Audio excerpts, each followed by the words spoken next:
I woke up one afternoon and my face was numb. I fell. I couldn't get up. I had no balance. I am the mother of three. Sure enough, I had MS. So I started on the medicine. For the rest of your life. For the rest of my life. That's what they told me. That part of my brain had been damaged. So I had no balance. No matter how much medicine I took, according to them, that wasn't going to come back. I refused to let this be something that's going to stop me, right? I decided I would take yoga classes. And lo and behold, my balance and my depth perception started coming back. And I had never done anything like this. Then that means I can do something about what's happening to me. And you need to bring all your MRIs. So I looked.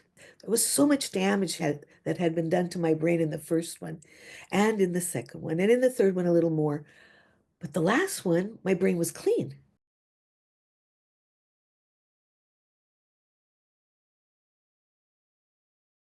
Thank you, Margie. Welcome. I feel so blessed that you're here. We have a program called Sustainable Living for All, and you certainly fit all the parameters of that lifestyle. I'm going to plunge right in. You are an MS survivor, and you have reversed multiple sclerosis when a large part of the world thinks it cannot be cured, right? And that it can only be managed. So I want to thank you from the bottom of my heart, really, that you are here to share your insights. It's only when we share our individual insights and learnings that we can grow together and reduce someone else's suffering who may be lost, not know where to go, where to turn to. So thank you. My pleasure. It's my pleasure to be here. And thank you for inviting me to be here. I'm very humbled by that. So yes, thank you. So we are going to trace your journey, right from the beginning, and understand how you achieved and accomplished the impossible, almost the impossible. You look so great. I saw you last a few, like a couple of years back, maybe more. And I think you look even better now. You're Oh, glowing.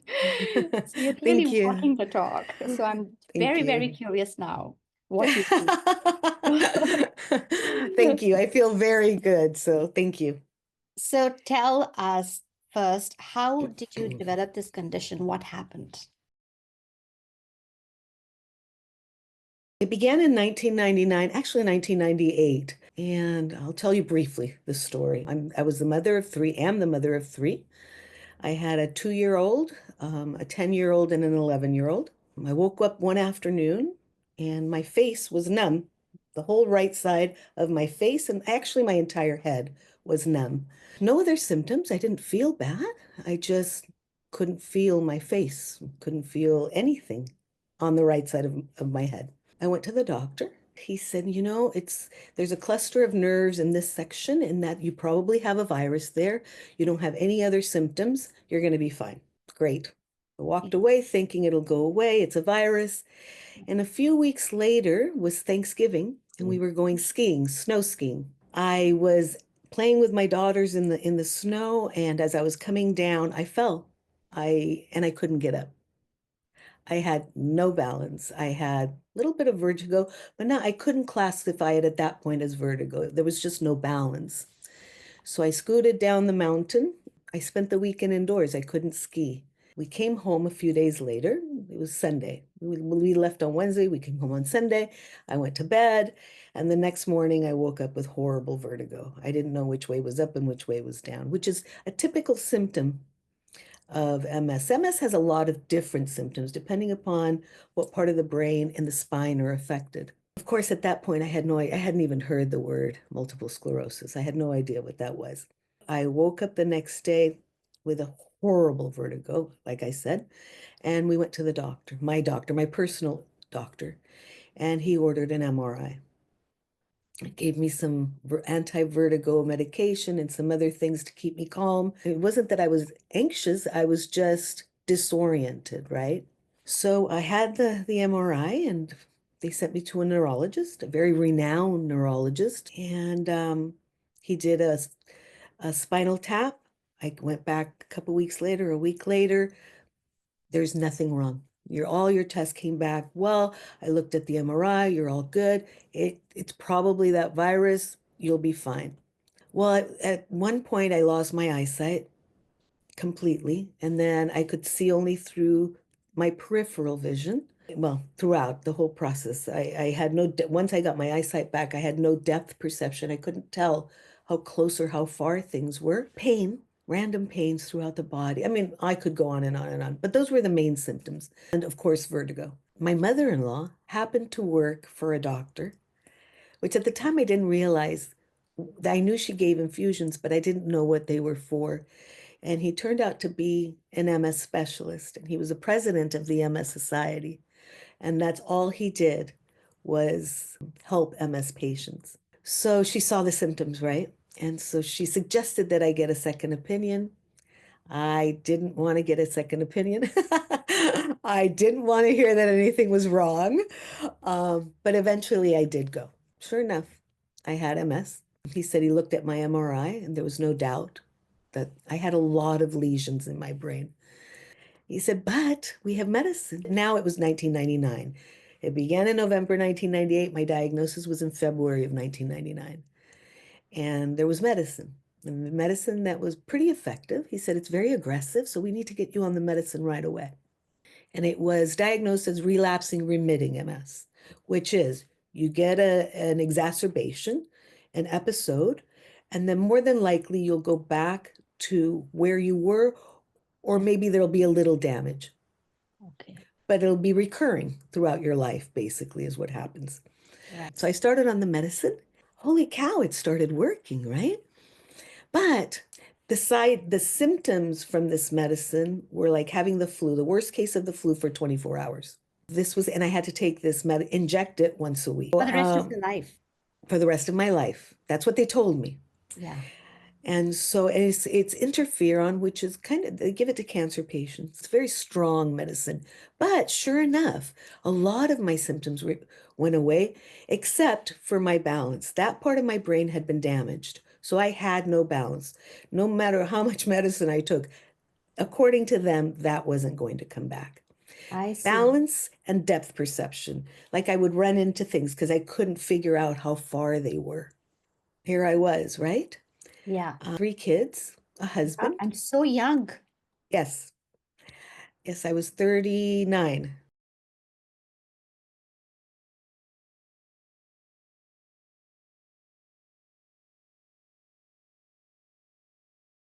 And at, I at no point you were guided or made aware of what could be the possible causes. Why did no, you get it right?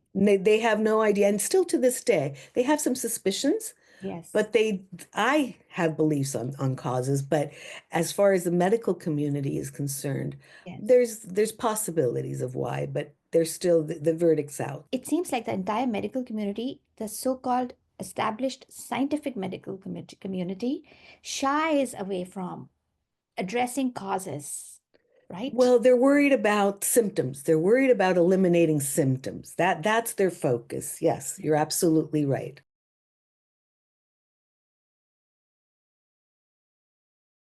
I read in a book that the doctor gave me that yoga or Tai Chi could help I some of the symptoms. Not that it would cure the disease, but might help some of the symptoms. I see. I decided I would take yoga classes and Yes. see what would happen, right? At this point, I thought, I have 3 children. I Yes. can't give up. I refuse to let this be something that's going to stop me, right? My husband and my children went to a gym. Yes. And there they gave yoga classes. So while they were doing their martial arts, I would go to the yoga classes. And lo and behold, I started by doing everything sitting down because I couldn't stand and do it. But pretty soon, after a few weeks, I was standing and doing some of the postures. Exactly. After a couple months, I had balance. Everything started, my balance and my depth perception started coming back. Now, Yeah. mind you, I was going 3 days a week. I was very dedicated. I mean, even the thought that this was happening was crazy for me because it was fantastic, right? Never, because nobody, So you had never done yoga before this? no, I had no experience with yoga. I thought, to be honest, I thought yoga was just kind of something weird. Because if you remember at that point, what is it, 26 years ago? Yoga was kind of mystic here in the US. There Right. was nothing, it's not the yoga that we have today. There Yes. was no, as a Westerner, if you took yoga, you were perceived as being a little odd. Esoteric. Correct. Just a little off. So it Yes. was interesting. No, that was just not something that I was interested in doing. I went to the gym. I did aerobics. I played tennis. I windsurfed. I skied. Those were but I was also a woman under a lot of stress. Yeah. It started coming back. The Yeah. medicine was very helpful. The Yeah. medicine addressed some of the symptoms, Uh-huh. but the yoga helped me reroute around the damage that was done in the brain. Amazing. Mm. And so it wasn't that the damage at that point was gone. It's just I managed to reroute around it Right. Time at under. that point. Yes. Yeah, at that point, because things later changed. Finally was able to drive. I was finally able to ride a bike. I mean, it didn't take me that long, but I continued to take the medicine along with the yoga classes, of course. One night, as I was taking my medicine, I want to talk about this because I want to exemplify the power of the mind.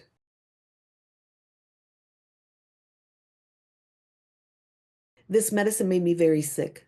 I would take Tylenol PM at night, because I did it at night, every Wednesday night, so that I could sleep through the symptoms. But inevitably, a few hours later, I'd wake up shaking Wow. and horrible body, as if I had the flu, the worst case of the flu. Mm-hmm. And that would happen for 24 hours. I see. But one night, I decided that this medicine was my friend, Mm. and this medicine was meant to help me. And Mm. so that's how I was going to approach it. My fear of needles didn't matter. And my fear of what would happen because I was taking this medicine for the next 24 hours didn't matter. And I had to mix a powder with a liquid and then fill the syringe. I mean, it was a whole process. Now they send you the syringe completely filled and done. But at that time, there was a process to it. And I had never done anything like this. Somewhere, I think divine sent to me the idea that I needed to be friends with my medicine. And so I did. I spent that during the time that I was mixing. I Yes. talked to it. I Yes. thanked it. Yes. I let that element of gratitude come into play in our relationship, because I had a relationship with this medicine, but it was a love-hate relationship. As I'm injecting, I am visualizing little tiny soldiers coming into my body and into my brain and repairing my brain. And yeah, Amazing. but I didn't have any experience with this. So I really, to be honest, I have no idea where this Yeah, to came from. force this idea to believe, to really develop, say all those words. And it must have felt very odd in the beginning. Saying, No, this was very spontaneous. Like this came up out of nowhere, and it wasn't something forced. Quite the contrary. I have to understand that this is here to help me, and let's do this together. And I kind of surrendered to it, to be honest. And so, no, there was no force at all. This was something that came out of nowhere, and I just ran with it and accepted it and took it for what was being given to me. Again, I never believed in things. I was spiritual, but these weren't the kinds of things that I believed in. And affirmations were definitely not the kinds of things that I believed in. So that night, I went to bed, and I woke up the next morning. yeah, Never woke up during the night feeling amazing. like $1,000,000, Amazing. feeling strong, Just feeling one day of doing that, the first correct. day itself. Yes. And the whole day I kept waiting, but no, the whole day for the whole week, I felt fantastic. I started looking forward to Wednesday, and I would do the same thing, and and never again did the medicine give me a bad symptom. So that's why I wanted to touch on this, because had it not happened to me, I'm not sure that I would believe it. Yes, Because I was skeptical about things like that, right? correct. And Correct. scientific. Correct. Correct. But it was my experience. Yes.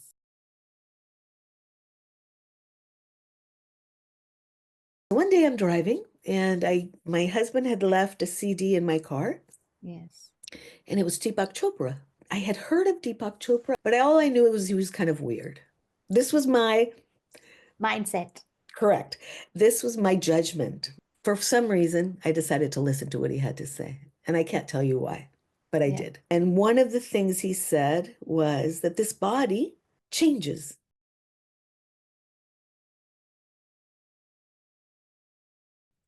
Each cell regenerates. And that Correct. the body I have today is not the same body I'm going to have 6 months from now. Yes. Depending upon what part of the body we're talking about is how Correct. long it will take, but it's not the same body because each cell is constantly regenerating.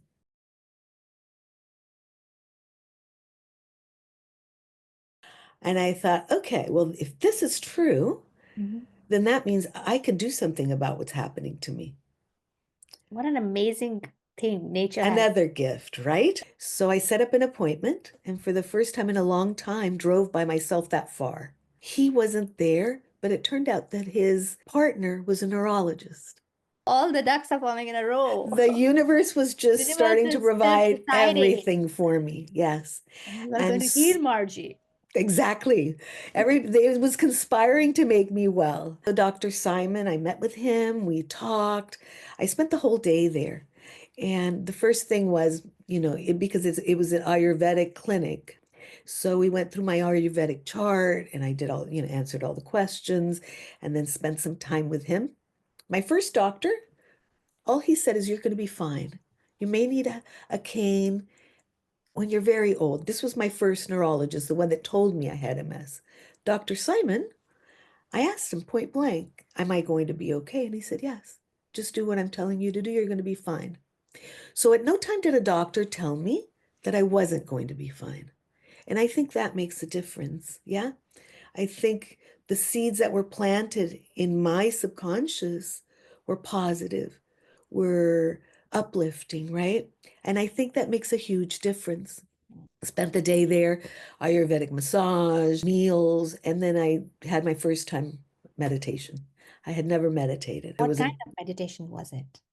I don't think you can classify it as a type of meditation. He had me focus on my breath.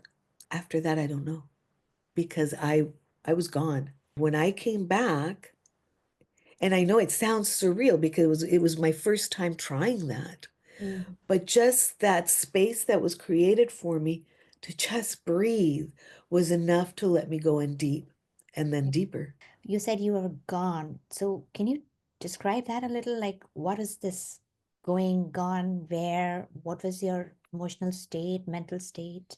I don't know Mhm. because I was gone, literally, Lost complete consciousness. complete. I was sitting on a chair in front of him. We You were were not facing it. unconscious, but you No, had no, lost but consciousness, correct. awareness of the of whatever was Of there. my surroundings. But I went so deep. We could say Akash, right? Where Yes, there's nothing. There was yes, nothingness. yeah. So much nothingness that I have no recollection of it. And in your first experience with My meditation, first experience with meditation. I've never had that happen again. I've mm, had very wonderful experiences, but not that. It's interesting. I literally dropped into it. When I was brought back, it was almost like I was hypnotized, but I wasn't because in hypnosis, you are very conscious of what's happening. This was yes. different. I thought, wow, okay. I was with him for about a half hour. I don't know how long I was. Half an Um, hour only. again, I think it was just meant to be. Mm, It was, I like a concept of kal, that concept of synchronicity, that things come together at exactly the right time for that to happen.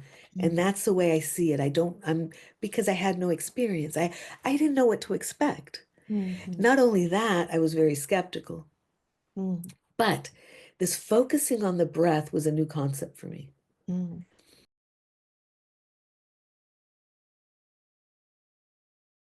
I could just feel this space that I hadn't felt in a very long time. I was very stressed. My father was on the verge of dying. My mother was sick. I mean, I could go on and on and on with how full my plate was. So there wasn't a lot of space for me Mm, for peace mm. or quietude. And then this was offered to me in such a way that I just let go, right? And Yeah. that's what happened. Mm. I had Abhyanga, which is that massage, the Ayurvedic massage. I Yes. had Shirodhara, Mm. incredible. The whole experience was incredible, which is why I believe in Ayurveda. As of that point, Ayurveda was incorporated into my life. And then I had a yoga class, Mm. but very different from my gym yoga class. Yes. This was a spiritual experience. So I finished my class. I wound up getting dressed and going home. When you have MS, you're incredibly fatigued. Like there's this fatigue that takes over you that's indescribable, really. Like you have this much energy. Mm. And once you hit this little space here, you're done. Mm. And it's overwhelming. Mm. Well, what I noticed was that my fatigue had been replaced by relaxation Mm. as Yeah. I'm driving for the Yeah. first time in Mm. who knows how long, right? So that was the beginning of my journey. I later found another teacher about Yeah. 4 months later. Close by, closer to you. Yes, which was a different kind of yoga. This was the yoga that I had experienced in La Jolla at this center. It wasn't my gym yoga. I never left that class. I spent the next 20, 21, 22 years in that class. The only reason I'm no longer there is because my teacher's gone. This is every day. No, once a week, Wednesday night. But then what had started happening was I was still kind of going to the gym class, but what started happening was I decided that I needed, because of what I was experiencing in this class, I needed to find out on my own what was going on. So I started doing yoga at home and meditating at home. For the first time, I hadn't meditated since I had been to San Diego. So it had been about 4 or 5 months because I didn't know how, this was just an experience I had, and then that was it, right? So I started experiencing yoga, the postures, how they felt in my body, how my body reacted, how my being, it went beyond the body. So it started becoming experiential, right? As opposed to just mechanical. Right.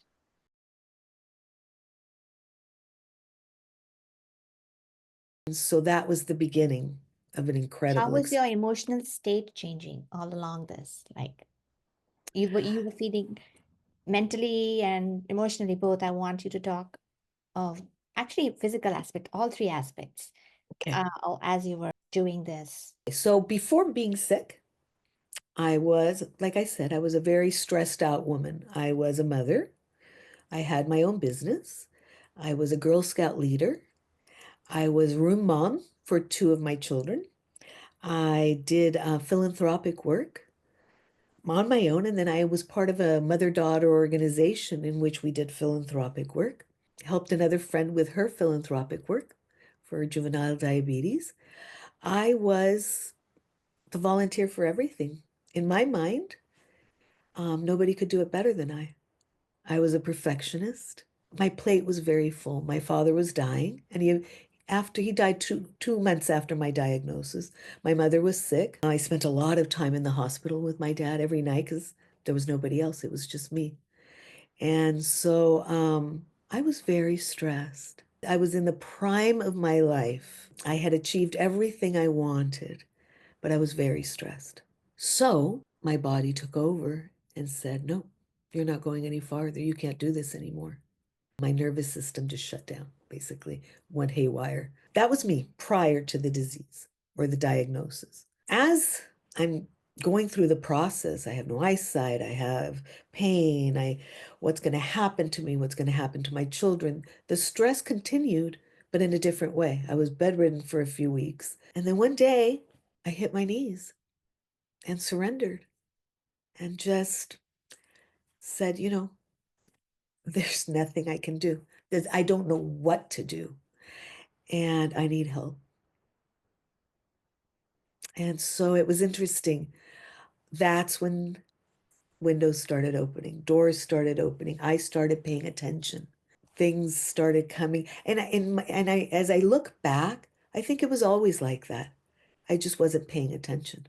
As it progressed, I began feeling more empathy for myself, more compassion for myself. less judgment, less of that mind chatter, less of that perfectionism. I let go of the things that I couldn't do. I was forced to let go. What started happening was I retained the things I loved to do and let go of the things that I really didn't like doing. The only reason I was doing them was because I thought who was better than me to do them. And so what happens when we're doing things that we don't enjoy, even if it's for the good of humanity, if you're not enjoying it, you're not aligned. What you think, what you say, and what you do are not aligned. Right. So what happens internally? There's that struggle, right?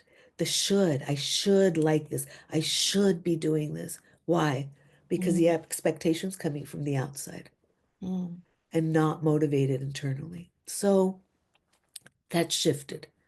I mhm, understood that should needed to leave my vocabulary mm, and that life was too precious to mm, spend on shoulds. I continued to do things and volunteered once I was better, but only those mm, that were dear to me. Because mm.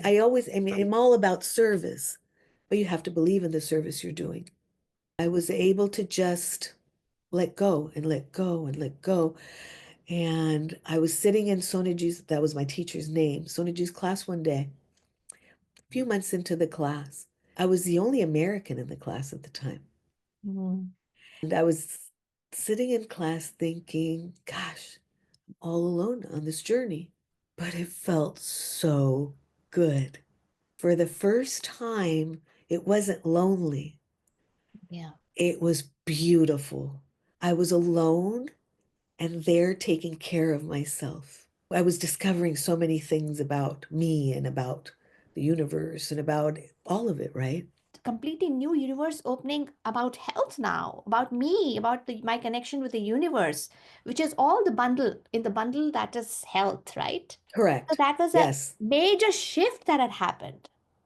And maybe you were not even conscious of this shift. It was happening gradually to you, and you were accepting, you were seeing results, you were accepting, and it was probably taking place at a subconscious level or a unconscious. In my case, the process was replacing, not just learning, replacing beliefs that were there. So that brings me to the next thought.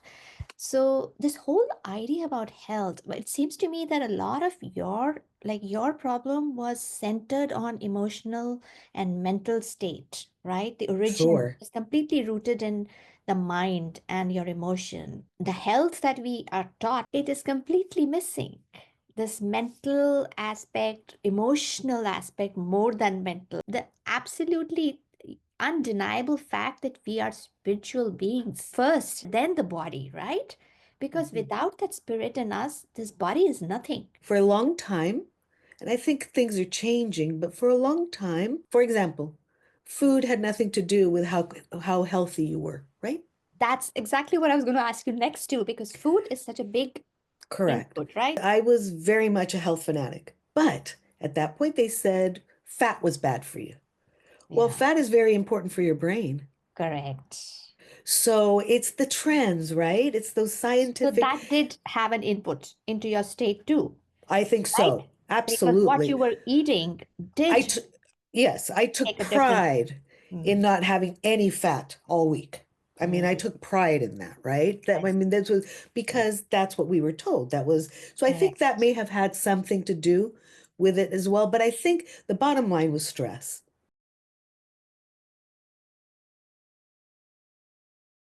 Now, that spiritual being, we're not a person with a soul. We're a soul that has a body. We're not a Correct. body with a soul. It's the other way around. Yes. And so, but we're Again, taught, unscientific. Again, correct, it is not accepted in kind the of. science. That's changing. It's starting to shift, thank goodness. Now we're able to measure it, whereas before you couldn't measure it, right? So, but it is now measurable. Oh my gosh, I think of the things that I was taught in high school are completely different than what's taught now, scientifically, right? And Yes. that's changing again. So yes, you're absolutely right. We're not taught that in school. We're not taught the effects of stress. We hear about stress. But here's the thing. We focus on the stress. We focus on how bad stress is, but we don't focus on the benefits of having good thoughts. We don't focus on the benefits of believing in the effect of changing your mindset so that you can get better. And how to do it. Also, Correct. that is also missing. We are not given the means, the tools to No. do it. No, because we are at all times in an altered state of stress.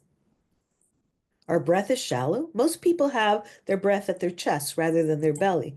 It's a shallow breath. This is all from coming from the practice of yoga, assigning it very limited cultural origins and denying it to this gift, which is actually for the entire world, is Sure. also responsible for denying this valuable gift to so many people who would be, all of us, right, who would be Right. benefited. Yes. Yes. But beyond yoga, and yoga is how I got to it. But beyond yoga, what is a full breath? A full breath begins at the belly. Yes, Full breath doesn't begin at the chest. yes, So that's what we need to teach our kids. That's what we need to teach everybody. correct. Because when I was taught to breathe, open Yes, your chest, right? Fill the yes, chest. No, no, no. You fill the belly. But I yes, was taught to suck in the belly yes, and open the chest. And it's yes, supposed to be exactly the opposite. Once it begins at the belly, you're triggering your vagus nerve. yes, You're setting yourself into rest and digest. When you're in that state, there is no fight or flight. Now you're giving the body a different signal. But yes, if you spent in the way I did, yes, most of your life in fight or flight, in that shallow breath, you have no room for repair. The correct. body does not have room for repair, and the body needs to have the space to repair. So what happens is the nervous system doesn't recognize. All of a sudden, things that should be accepted by your body are rejected, and it Yeah, becomes confused because it's in fight or flight most of your life. And finally, it breaks down. Whether it's MS, whether it's diabetes, whether it's Parkinson's, it doesn't matter what the disease is. It's an imbalance. there might be 200, 300, 400, 500 names that we may give every time, every year a new disease is born. But the fact is that it all comes from the same source, same reason, Correct. root cause, imbalance, right? Correct. Well, and what happens is, I think which is how I approach it, is you look at the symptoms. For example, when I'm mentoring somebody, and we begin with their psyche. What's happening to you? I want to hear about your perception of your life because Yeah, you may have a wonderful life. Like my life on the outside was amazing, and it was amazing. But my inner being was yeah, very stressed out. yes, So I want to hear what's causing you stress. What is happening inside? Whether it sounds logical or not doesn't matter, but what is happening inside? yeah, Because that's what creates the imbalance. And then it goes into symptoms. And the symptoms now are given a name so that the insurance company knows what to cover. right. The root of it is an imbalance. And why the imbalance in the first place, which is what we were talking about.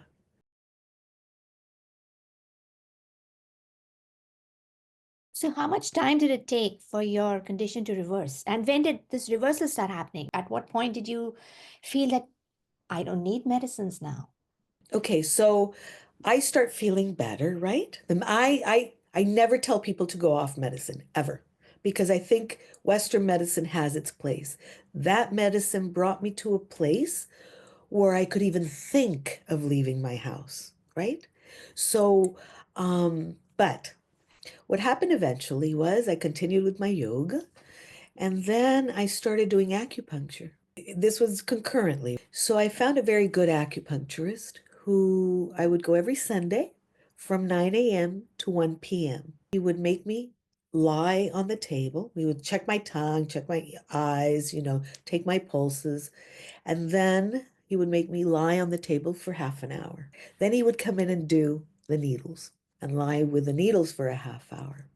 And then he would come in and take out the needles and I would lie for another half hour. Then he would come in and do the other side of my body with the needles. I'd keep them for a half hour. Then he would come in and take them out, and then I'd lie for another half hour. And then after that, he'd come in and give me the most horrible massage you could ever have. This went on for over a year. As time went by, the massage didn't hurt quite as much. And what happened was I was spending so much time and I didn't know what to do with idle time. So what I started doing was meditating.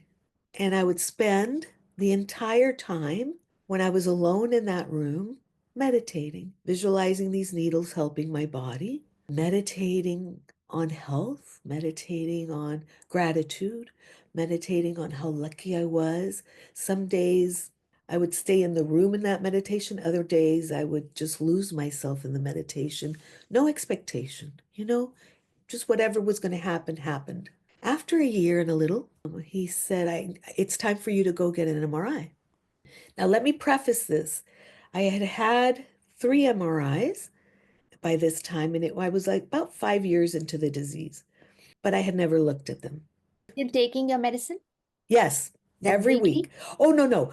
I started the acupuncture. His caveat was that I needed to stop taking my medicine. At that point, I was feeling good. So I said, okay, I'll give it a shot. It felt And you were still right. doing that weekly yoga Correct. And I had already started doing my yoga at at home on home. my own. So he said, go get the MRI. I went and got my MRI Year and a half later. a year and like a couple months later. Okay. And this is 9 to 1 every Sunday that whole time. I think we may have gone on vacation for a week, but other than that, my doctor calls me a couple days later. I mean, I literally can visualize that phone call. And she said, you need to come in and you need to bring all your MRIs. I'm So getting the goosebumps. it was that kind of goosebump moment. Yeah. I said, okay. I mean, and she's very busy, but I was there 2 days later. She had that one MRI. I brought the other ones and she put them up because at that time they gave you these things that you looked at. They didn't send them necessarily over the computer. She put them up and she says, look. I said, I'm not looking. And, as irrational as it may sound, in my mind, if I didn't see that damage in my brain, it wasn't real. So Yeah. I refused to look at my MRIs. I never looked at them. All three of them. I had them. I knew what they said, what the report was, but I had never seen them. And I can remember crying. I don't want to look. She said, Yeah. Margie, I've never steered you wrong. You have to look. So I looked, and here was, oh my gosh, thank God I didn't look because there was so much damage that had been done to my brain in the first one and in the second one and in the third one a little more. But the last one, my brain was clean. Oh my God. Mhm. So as you were taking your medicines, the damage was still continuing. Correct. Just a couple changes. You could see where there were some that were a little more activity, right? And what was the time gap between your last damaged versus this completely clean MRI? Oh, probably a couple years. I mean, but it probably had been a year since I had, because I didn't like having the MRIs. By the end, I was okay. Initially, I was claustrophobic, but as I started practicing yoga, the claustrophobia went away.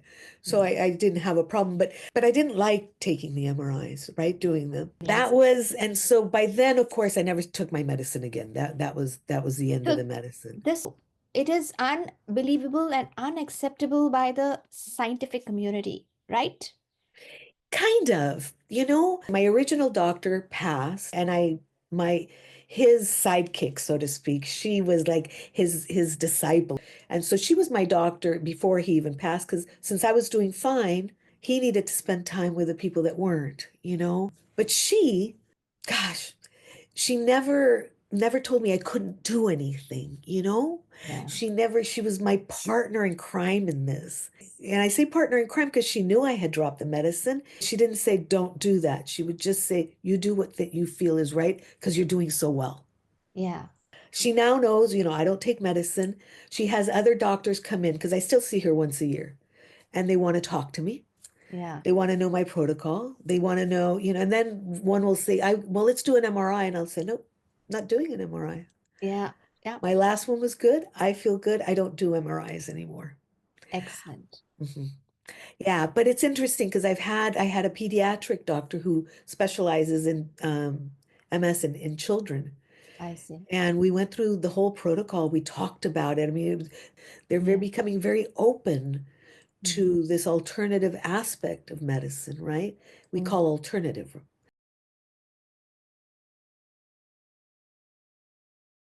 Unfortunate part is that none of this is covered by insurance still. That system that cured you, you had to pay out of your pocket. Correct. Now, I attribute it, some of it to the acupuncture, but to be honest, I attribute most of it to the meditation, the time spent bringing balance, Yeah. focusing on that balance, allowing it.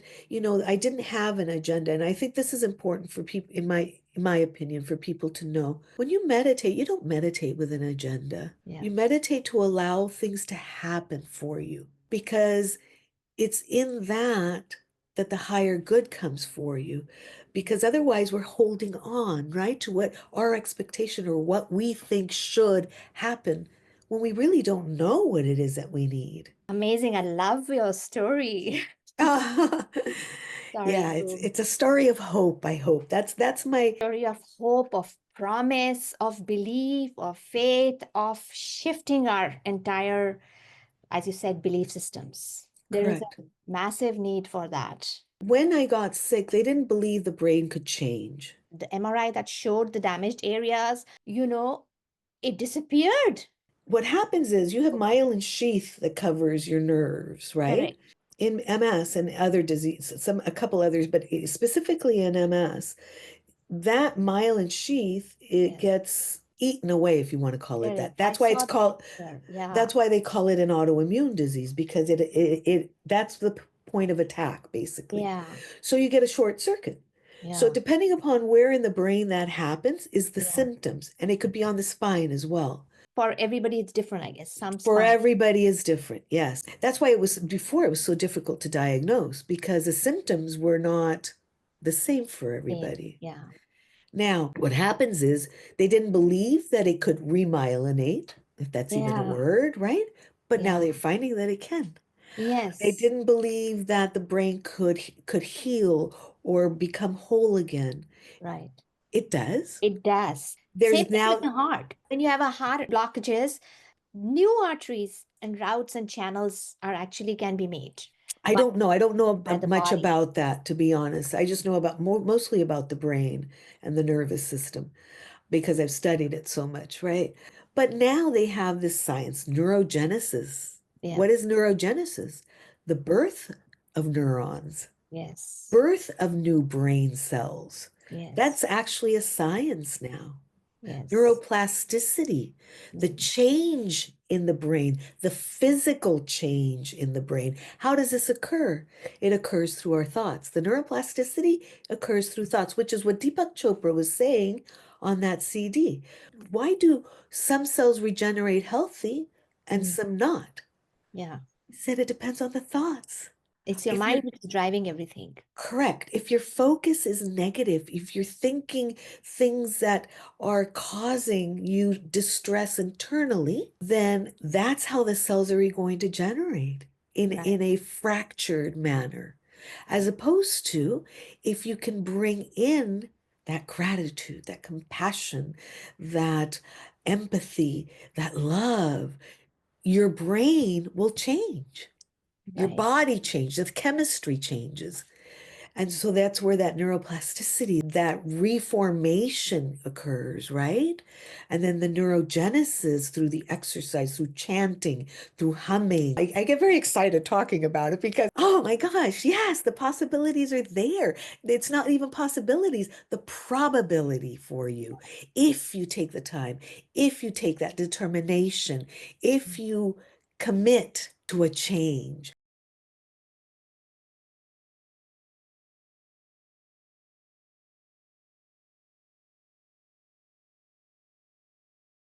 What is it that will push somebody to that style of thinking, manner of thinking? That yes, this is possible. Yes, I have to think this way. Yes, I can do it. What There needs? has to be a shift. Yes.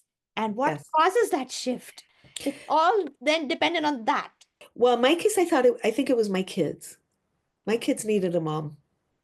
And I was going to do everything if I needed to walk through fire, I would have walked through fire for them.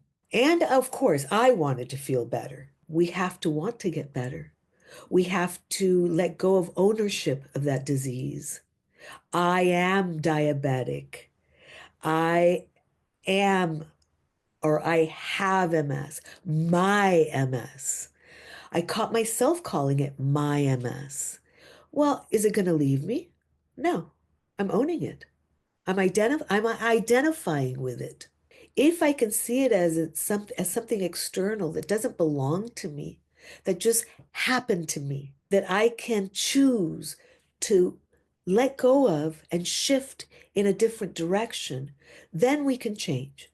But if we identify with it and we hang on so strongly because that's what we believe, no.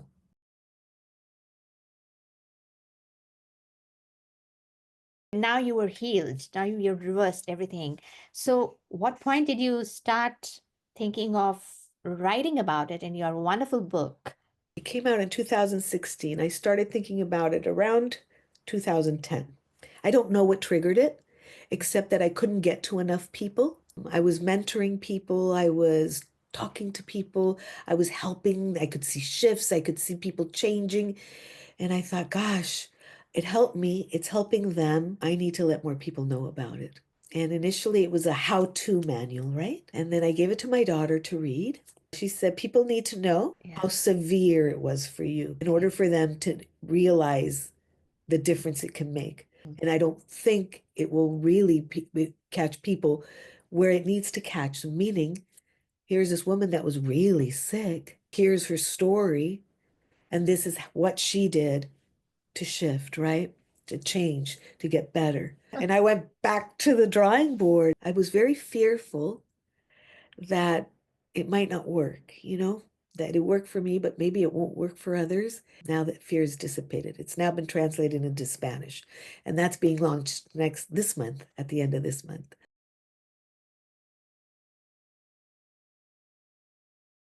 Science, like what we call science, is like strictly they define it like something that can be replicated, right? Others can also experience it. So they were able to replicate your experience too, right?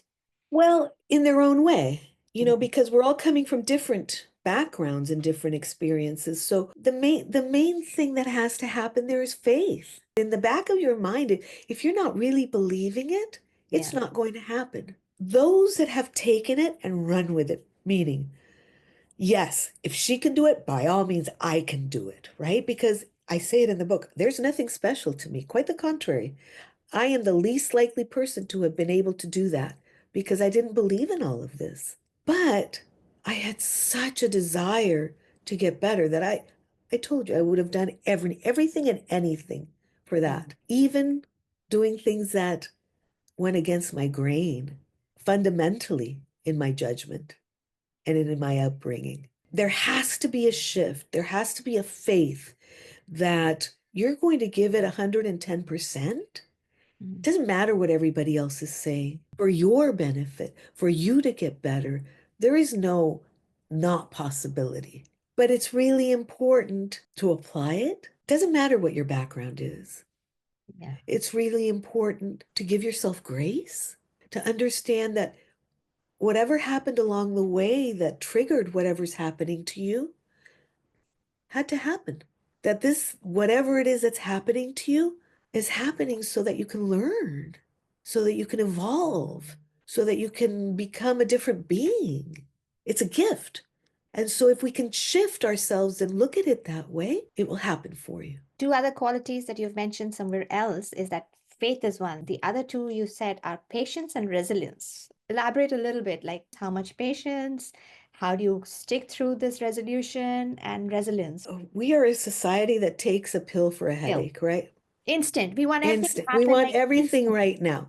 Yeah. Patience is going from 9 to 1 and waiting.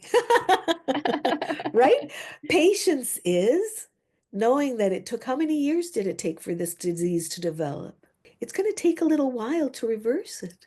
They talk about patience being a virtue. I don't think patience is a virtue. I think patience is a necessity in our lives. Patience with ourselves, patience with others. Until we release expectations of others and ourselves, we won't have that patience. So I think it's releasing and accepting, and then the patience just comes. And then you mention resilience.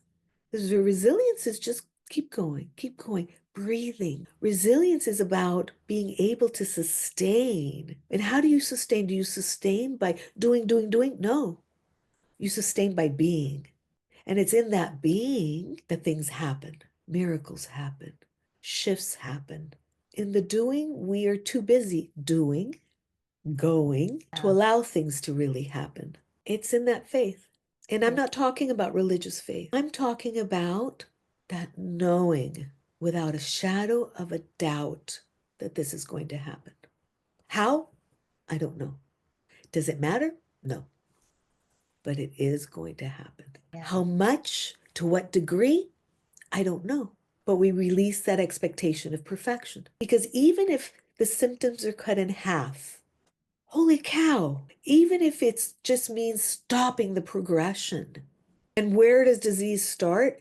It just starts from fear. Fear of what? That's where we need to figure out. Where does your deep-rooted fear sit? And let's uproot that fear. I remember having a conversation with my teacher once, with Sonaji, and his question was, well, and then what? Well, this. Okay. And then what? Well, this. And then when, by the end, well, then I guess we just do what we need to do.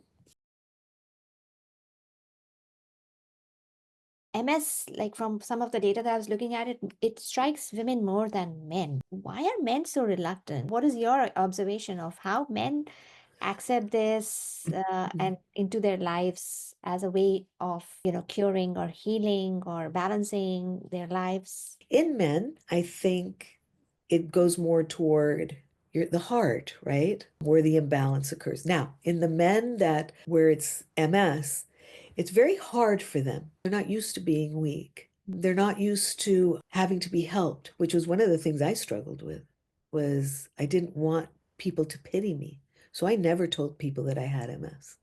Even a lot of people close to me didn't know it because I didn't want to be pitied. And so that's where men struggle, I think. Why don't they get MS as much as women? I think it's because usually it settles in a different part of the body, the imbalance. I've had a couple people. One was a young guy, brilliant, so smart, and it was developing rapidly, and it was advancing and progressing at a scary pace for him. And so we spent every week with him on Zoom. And this is, I don't know, 15 years ago. He did it. He continued with it. His doctor started being amazed by it. Doctors here in the US, because he lived in New Jersey. He was from India. When he started seeing the progression of wellness, Yeah. the little steps, right? Then all of a sudden, he started believing, because initially he didn't believe. There was a lot of self-pity that was happening there. And we needed to shift him from self-pity to a state of strength, inner strength, and faith. And so pretty soon that foot drop that he had stopped happening. Why? Because he started walking like we were telling him to. Pretty soon the symptoms, the fatigue started going away. Why? Because there was this renewed belief that he was going to be okay. Because part of it is what we're believing, right? Yeah. Well, today he is married. He has moved and runs his family business. The doctors took him off all medicines. He's thriving. Excellent. For somebody who wants to talk to you and seek your guidance, you do Zoom sessions, right? If they are not in the same city as you, then maybe Zoom. Yes, But Zoom. you do hold free yoga classes, right? Did you? Right. Yes, I teach yoga twice a week, Tuesday and Thursday mornings. So if the weather's good, we're on the beach. If it's not, then we're only on Zoom. But either way, they're always on Zoom. So I take my phone to the beach with me and oceans behind me Excellent. because we do it at the edge of the water. What can be better, right? Right? It's beautiful, actually. Yeah. But if the weather's not good, like tomorrow, it's going to be only indoor. Okay. So, and then Wednesday mornings, I teach meditation. And when I say teach meditation, you can't really teach meditation. You can teach focusing techniques, you can teach calming techniques, and then meditation follows, right? So that's what I do. I teach many different ways. I guide. I also am a heart math practitioner, and heart math is what they call meditation for non-meditators. So it's a beautiful practice that focuses on Anahat chakra, even though they don't call it that, but that's where the focus is. And then I hold retreats. I hold courses, specific, like the last course I gave it was called It's the Little Things. And we discussed for a month, once a week, things that we can do to shift our life and make it less mechanical. So there's 4 pillars that I believe make a difference in our lives. So that was what we went through. I teach courses for MS, people with MS or people with Parkinson's, and then I mentor also one-on-one. There it varies. I get all sorts of diseases because, again, the crux is the same. Yeah, yeah. Excellent.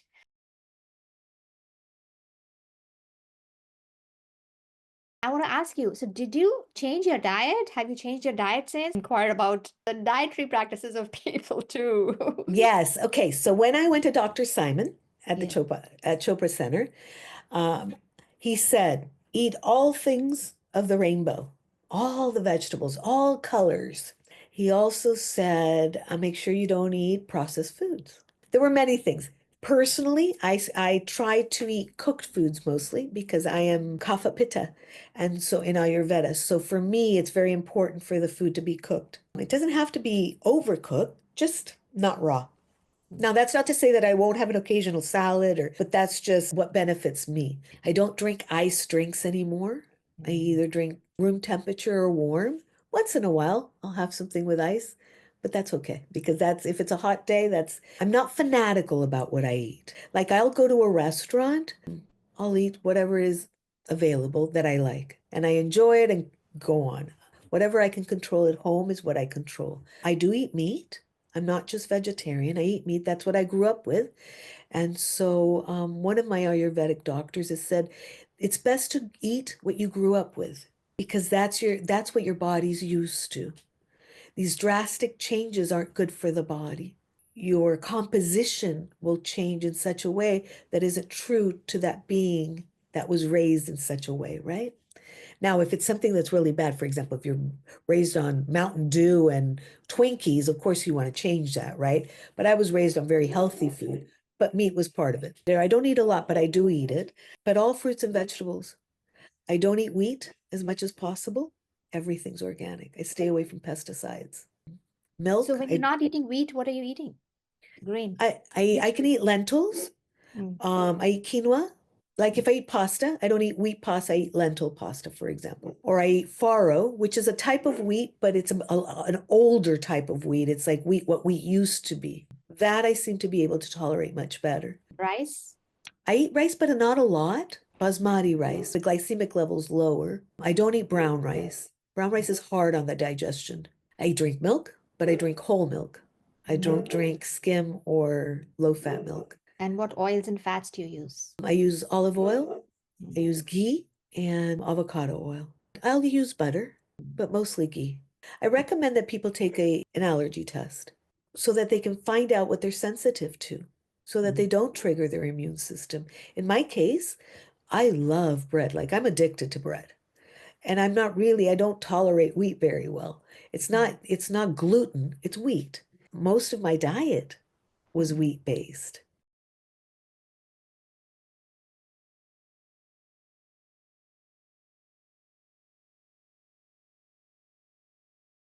So of course my body was going to go a little haywire, right? If I'm sensitive to it. I didn't have bad digestion, but I had eczema. I had other things that were a sign of bad digestion, right? What happens many times is it won't come up in the blood test, but you feel maybe a little nauseous, maybe a little lightheaded. Like I can't eat acai. Why? Because I start feeling lightheaded. Mm. Every time I eat it, that's what happens to me. So I'm reacting to it. Yeah. So we need to pay attention to what Yeah. we're eating because, Acai is very good for my daughter. She loves it, but Yeah. I can't have it. Yeah. Our food and water also is getting polluted and Correct. now, but sometimes it's not just about pollution, the toxicity, but also our own response. Like you said, aside, you have to be living in awareness. How is my body responding to this food that I just ate? Yes, it absolutely. If you can keep a journal, Yeah. and then you start seeing patterns. You bring up water. I believe in blessing your water. I believe that before you drink your water, you send good intentions to this water. This water, whether it's purified, whether it's reverse osmosis, whatever it may be, has had a long journey to get to you. Lots of trauma may be along the way getting to you. So let's Yeah. reverse that. Our intention for that water before we drink it will change its composition. I Just know like that. it did for your medicine. Correct. Even when you're eating, how you eat is just as important as what you eat. If you're angry, don't eat because that food will not be good for you. Breathe, take 12 breaths before you eat, 11 breaths, 5 breaths, whatever it is before you eat, and then eat. Then that food becomes medicine. And when you're cooking, don't cook where you're angry. Get takeout. Because your anger is going on to those people that you're feeding or to yourself.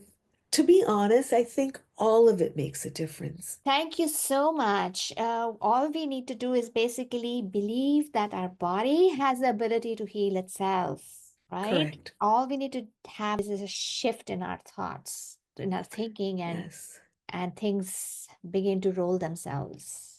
Well, think of the word awareness. That's your anchor. Are you aware? Are you aware of what you're thinking? Are you aware of what you're saying? Even if it's about somebody else, the brain doesn't know the difference. If you're saying that person's ugly, the brain only hears ugly. The brain only knows you. The mind only knows you. Right. So those words are just boomeranging back at you. Yeah. Your thoughts, be aware of the thoughts. Can you shift them? Be kind to yourself.